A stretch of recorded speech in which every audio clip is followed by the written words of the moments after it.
1절부터 39절까지 말씀으로 율법을 준행하며 살라, 율법을 준행하며 살라, 이런 제목으로 말씀의 은혜를 나누고자 합니다. 하나님의 자녀가 망하는 이유는 오직 한 가지입니다.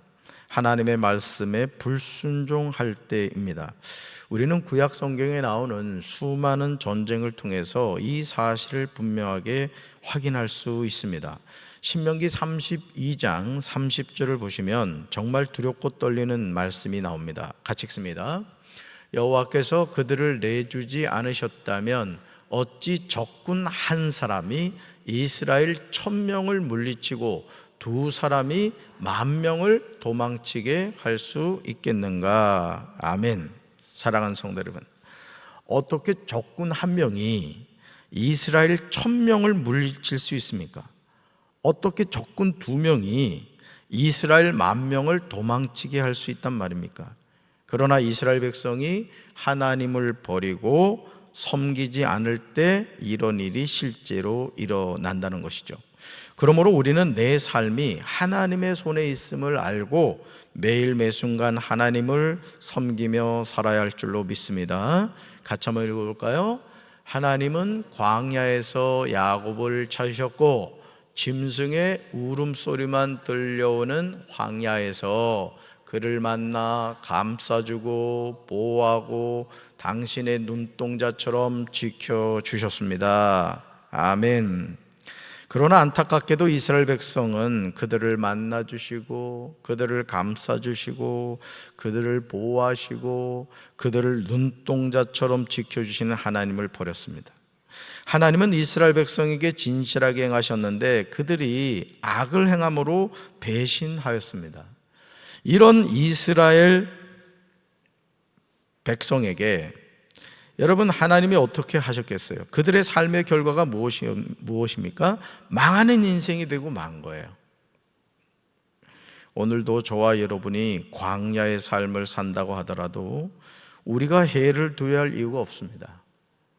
제가 늘 말씀드리지만 우리 삶에는 항상 두 가지 문제가 있습니다. 첫째, 내가 해결할 수 있는 문제. 둘째, 내가 해결할 수 없는 문제. 자, 내가 해결할 수 있는 문제면 해결하면 되는 거예요. 해결할 수 없는 문제는 어떻게 하라고요? 하나님께 맡기는 것이죠. 할렐루야. 은혜로우시며 우리를 불쌍히 여겨주시는 하나님의 마음에 들면 승리하게 되는 거죠. 저와 여러분이 광야의 삶을 산다 하더라도 해를 두려워야 할 이유가 없다는 것이죠. 조국 유다가 바벨론에 망한 후에야 이스라엘 자손들은 하나님이 어떤 분이신가 깨닫게 되었습니다. 느헤미야 9장 37절에서 이 사실을 깨달은 후에 고백하는 내용이 나오죠. 하나님 앞에서 죄를 범할 때 어떻게 됩니까? 땅에서 나는 풍성한 소출은 죄를 벌하시려고 세운 이방원들의 것이 되었습니다. 그러니까 아무리 노력해도 하나님이 그 노력한 것의 결실을 거두게 해주셔야 되는 거예요. 아멘. 여러분, 그런 경우 많습니다. 올해 과일 농사가 태풍이야. 웬걸요? 하룻밤 태풍이 와서 그냥 흔들어 버리니까 그냥 과일 풍년인 줄 알았더니 그 해에 그냥 과일이 완전히 그냥 값이 천정부지로 오르는 것을 보게 되죠. 자, 무엇을 깨닫죠? 아무리 우리가 노력해도 하나님이 지켜주셔야 되는 겁니다. 아멘. 그래서 저희 목회하면서 어떤 권사님이 이제 기도 제목이 그런 기도 제목을 하시더라고요. 주님, 돈이 새지 않게 하여 주시옵소서. 여러분, 이게 진짜 필요한 기도입니다. 아니, 여러분, 한 달에 1억을 벌어도 여러분 9,900만 원 나가면은 얼마 남는 거야? 100만 원 남는 거라고. 차라리 200만 원 버는 게 낫지. 그러니까 여러분, 우리가 하루하루 살아가면서도 하나님이 지켜주셔야 되는 거예요. 예. 그래서 여러분들이 뭐 하나님 앞에 이렇게 예물 드리고 이런 거 아까워하지 마라. 참 지혜로운 겁니다, 여러분. 그러니까 여러분, 저도 제가 이게 이 눈이 백내장 했다 그랬잖아. 이 집사람이 이거 보험 든다고 할 때 아니, 지금 먹고 살기도 바쁜데 무슨 보험 드냐고 해서 핀잔을 줬거든요. 근데 아내 덕분에 글쎄 이 안경을 벗어 던지고 이렇게 훌륭한 눈을 가지고 살잖아요. 그러니까 우리가 하나님 앞에서도 마찬가지라는 거죠. 하나님 보호해 주셔야 돼. 할렐루야. 그렇습니다. 그래서 아무리 땅에 나는 풍성한 소출을 거둔다 할지라도 죄를 벌하시려고 세운 이방인들의 것이 되었다. 그 왕들은 이스라엘 자손의 몸뚱이도 가축도 마음대로 부리는 거예요. 왜? 하나님이 그냥 맡겨버리신 거예요. 징계하시려고 맡겨버리신 거죠. 이처럼 이스라엘 자손은 무서운 고역을 치루었습니다. 바벨론 포로 생활에 돌아온 후에 이 모든 일을 생각하며 이스라엘 자손들은 확고한 약속을 하고 그것을 글로 적었으며 백성의 지도자들과 레위 사람들과 제사장들이 그 위에 자기가 직접 서명했어요. 이제 말씀에 순종하며 살겠습니다. 이런 약속을 이제 하나님께 한 거죠. 조금 늦었지만 얼마나 감격스러운 장면입니까? 그러므로 느헤미야 10장 1절부터 27절에는요 언약에 임봉한 사람들의 명단이 나와요. 여러분 성경 보세요. 여러분 성경에 보면 10장 1절 위에 제목이 나오죠. 뭐라고 나와요? 언약에 임봉한 사람들, 이렇게 나온단 말이에요. 그러니까 여러분이 성경을 읽을 때 이 소제목을 잘 보면 여기부터 여기까지는 이런 내용이 나오는구나. 그러면서 학사 에스라가 이 10장에 이 많은 사람들의 이름을 쭉 나열하고 있는 거예요. 누가 언약에 임봉한 사람들인가 이거죠. 그 임봉한 자는 1절에 보면 하갈의 아들 총독 느헤미야로부터 27절에 바나로 마치는 것을 보게 됩니다. 이제 경고한 언약을 세워 기록하고 우리의 방백들과 레위 사람들과 제사장들이 다 임봉하였습니다. 따라합시다. 믿음의 결단이 없이는 순종할 수 없습니다. 아멘. 믿음의 결단이 없이는 순종할 수 없는 거예요. 여러분이 이 새벽 제단에 나오는 것도 쉬운 게 아닙니다. 진짜 나는 여러분들 보면 존경스럽다니까. 나는 목사니까 이게 설교해야 되니까 나오지만 여러분들은 담임 목사 설교 들어주려고 앉아있는 거지. 너무너무 여러분들 진짜 칭찬해 주고 싶어. 이제 이 새벽 기도회를 꾸준히 하는 분들은요 그 교회를 지켜가는 영적 파수꾼이라고요. 아멘. 지금 천국에서 다 지금 녹화되고 있어. 오늘 새벽 기도 누구 왔나? 우리 소성자 권사 왔구나. 하나님 녹화하고 있다. 그래 여러분, 우리가 하나님의 자녀로 이 세상을 살면서요 참 늘 이렇게 하나님을 가까이 하고 하나님을 섬기며 살아가니 너무너무 감사하죠. 죽을 때까지 그러시기 바라요. 새벽 기도 딱 마치고 아침밥 먹고 점심밥까지 잘 드시고 그 다음 콜 하고 엄마 간다 굿바이 하고 가시라. 예수 잘 믿어 너 둘째 이러고 돌아가시란 말이에요. 어찌 아멘을 안 해. 그러라고. 그럼요. 자, 견고한 언약을 붙잡고 많은 사람이 임봉하는 일에 참여한 거죠. 오늘도 하나님은 이런 믿음의 결단을 하는 사람을 통하여 하나님의 놀라운 일을 이루어 가시는 거예요. 같이 읽어볼까요?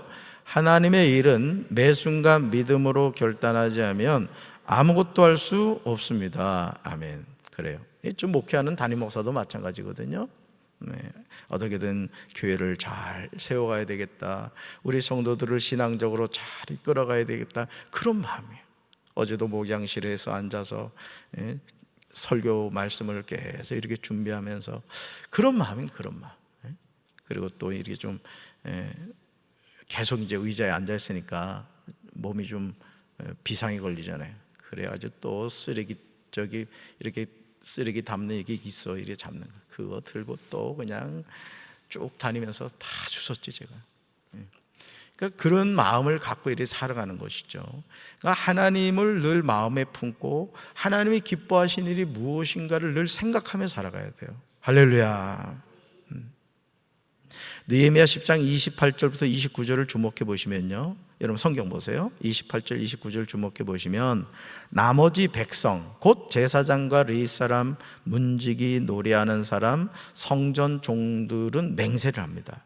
그리고 하나님의 율법을 지키려고 이방 사람과 관계를 끊은 사람들과 깨달을 만한 사람은 모두 다 맹세한 거예요.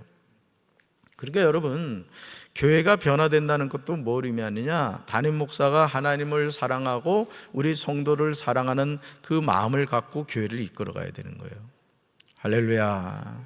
여러분들이 항상 담임 목사를 기도하셔야 돼.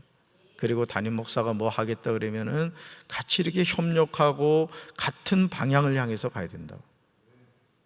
그리고 어디 모여가지고 궁시렁거리지 말고 하나님 다 듣고 계시다니까. 여러분 복 받는 인생이 돼야 됩니다.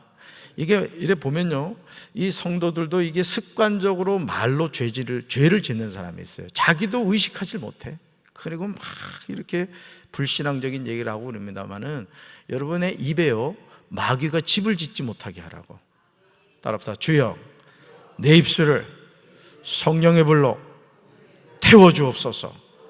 항상 정결한 입술이 돼야 돼요. 그래서 우리 입술로는 항상 기도하는 소리가 나와야 되고 찬양하는 소리가 나와야 되고 말씀 읽는 소리가 나와야 된다고. 여러분들이 어디를 갔는데 이렇게 좀 불신앙적인 얘기를 하면은 여러분들이 딱 제지를 하라고. 예를 들어 우리 장로님들이 어딜 갔는데 교회가 어쩌고 저쩌고 이렇게 얘기를 하잖아. 권사님 그런 얘기 하는 거 아니야. 하나님 두려운 줄 알아야지. 목사님 오셔가지고 지금 교회를 바로 세워가려고 지금 얼마나 고생하고 계시는데 도와주지는 못할 망정 그런 얘기해. 자꾸 그러면 내가 목사님한테 신고한다. 뭐 그런 얘기는 하진 않더라도 어른으로서 엄하게 꾸짖을 수 있어야 됩니다. 우리 장로님들 아멘? 그러셔야 돼요. 그게 어른인 거예요.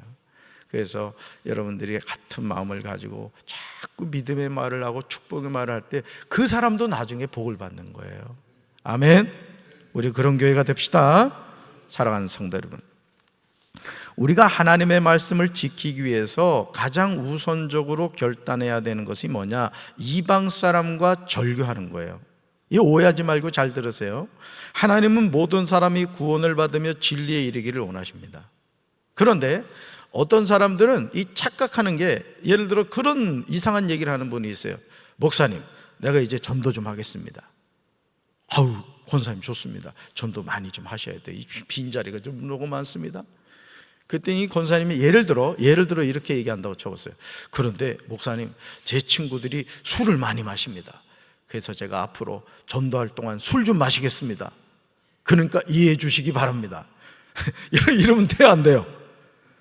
그래서 술 마시다가 지금도 못 돌아왔대. 그러니까 여러분, 우리가 어떤 전도를 한다, 또 주변 사람들과 교제한다고 했을 때 여러분이 신앙을 내려놓고 만나면 안 된다 이거예요. 아멘? 그러니까 우리가 믿지 않는 사람을 만나서 교제를 한다 할지라도 예수 생명, 예수 복음을 분명히 가지고 그 사람을 전도를 해야지. 아니, 그 사람 술 마신다고, 술 마시는 사람 전도한다고 그래 같이 술을 마시면 되겠어요? 나중에 욕합니다. 여러분, 세상 사람들은요, 예수 믿는 사람을 예의주시하고 있어요. 그래서 말과 행동, 그 사람들 다 이래 보고 있죠. 그래서 우리가 잘못하면 하나님 욕먹는다고. 여러분, 하나님 욕먹게 하는 자녀들 되지 마시기 바라요. 할렐루야. 그래서 이방 사람과 절교한다는 것은 무엇을 말하느냐? 그들과 섞이지 않는다, 이런 뜻이에요. 물론 이 결단이 쉽지 않습니다. 그러나 하나님의 율법을 준행하기 위해서는 반드시 해야 하는 행동이기도 하죠. 그들은 동료 이스라엘 백성 및 지도자들과 더불어 맹세했습니다. 그런데 이 맹세는 단순한 것이 아니었어요. 어떤 맹세였느냐? 만약 이 맹세를 어기면 저주를 받게 됨을 고백하는 거예요. 그러니까 여러분, 신명기 28장에도 나오지만은 하나님의 자녀는 이 세상을 살면서 하나님이 주시는 복을 받아야 돼요. 아멘이십니까? 하나님이 주시는 복을 받아야지 저주를 받으면 안 된다고. 그러니까 여러분이 신앙생활 하면서 하나님의 일에 대해서 자꾸 이 발을 빼지 마라. 걸어 다닐 힘이 있으면 하나님의 일을 하라고요. 어째 아멘 일이 시원찮아. 오늘 화요일 제일전도대 모임이 있다고요. 2시 반에. 수요일 2시 반에 중보기도대 모임이 있고, 목요일 또 2시 반에 또 제일전도대 모임이 있다. 그런 모임이 있으면은 요리를 제쳐놓고 와야지. 물론 가서 일을 하고 이런 분들이야 일을 하셔야 돼. 또 열심히 일해서 또 헌금도 많이 해야지. 그런데 집에 이렇게 계시거나 시간이 되시는 분들은 시간을 내서라도 오셔서 같이 전도도 하고 기도도 하고 그래야지.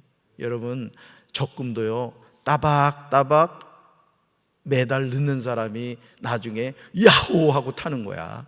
근데 그냥 옥수수 빼먹듯이 그냥 이달 넣었다 다음 달 안 넣었다, 이달 넣었다 다음 달, 나중에 찾는 거 없다니까. 우리 신앙생활도 마찬가지라고요. 하나님이 복 주시는 인생이 되어야 될 줄로 믿습니다. 그럼요. 그 주님의 마음에 드는 그런 성도들이 돼야 돼. 저도 목회를 하면서 저도 하나님 마음에 들려고 엄청 애를 씁니다. 엄청 애를 씁니다. 그러니까 올 한 해도 이렇게 돌이켜보니까요, 하나님이 그런 저의 마음을 받아주신 것 같아요. 우리 교회를 얼마나 축복해 주셨는지. 축복해 줬다는데 왜 이래 얼굴이. 아멘 해야지.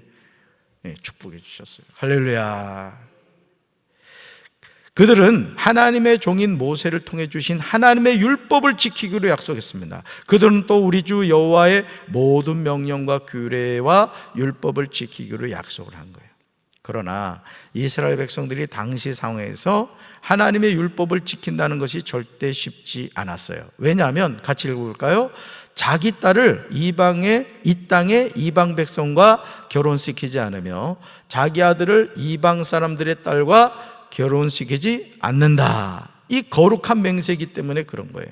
사랑하는 성도들, 우리가 하나님의 말씀에 순종한다는 것은요, 결단이 필요한 겁니다. 뭐든지 그래요.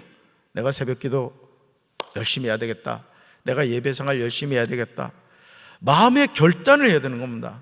사실은 결단하지 않으면 아무것도 할 수 없는 거예요. 이스라엘 백성의 딸들과 아들들이 이방인들과 혼인하는 것에 대해서 맹세까지 해야 한다는 사실이 서글프게 느껴지기도 하지만 이것은 매우 심각한 거예요. 혼인이란 단순히 한 남자와 한 여자의 만남이 아니에요. 같이 읽어봅시다. 한 남자가 섬기는 신과 한 여자가 섬기는 신과의 만남입니다. 이겁니다. 그냥 인격 대 인격의 만남이 아니라는 거예요. 한 남자가 섬겨온 신, 그 가문이 섬겨오는 신, 그 여자가 섬겨오는 신이 만나는 것이 뭐다? 혼인이라는 거, 혼인. 그 영적 싸움이 되는 겁니다. 영적 싸움.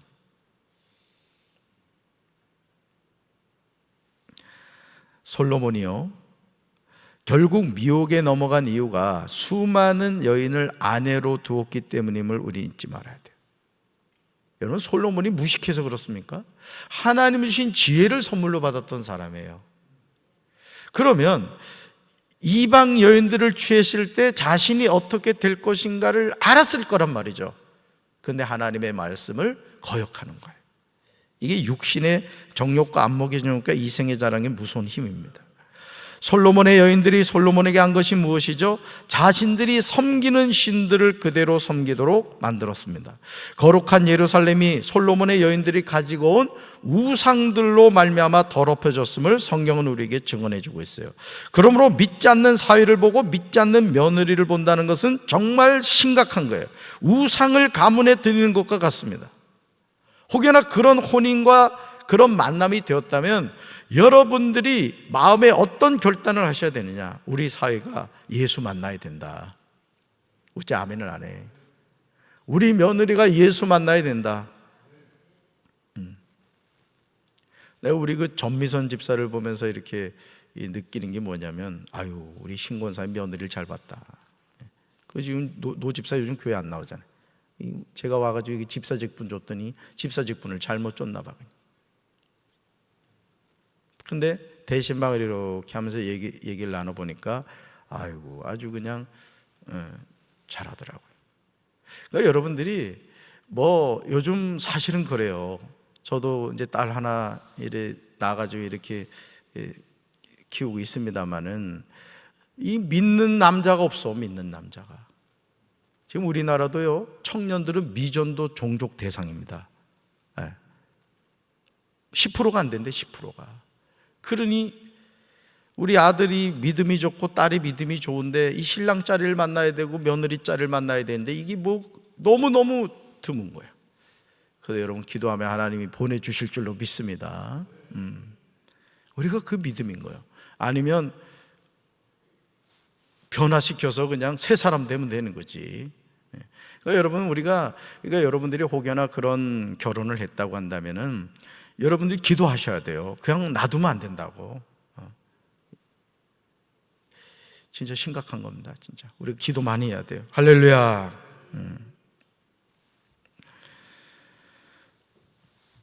느헤미야 10장 31절부터요 39절에 나오는 내용을 보시면 우리는 하나님의 성전에 필요한 것들을 채워가는 것을 보게 되죠. 32절 볼까요? 32절 같이 읽습니다. 우리가 또 스스로 규례를 정하기를 해마다 각기 세겔의 3분의 1을 수납하여 하나님의 전을 위하여 쓰게 하였다. 이렇게 나와요.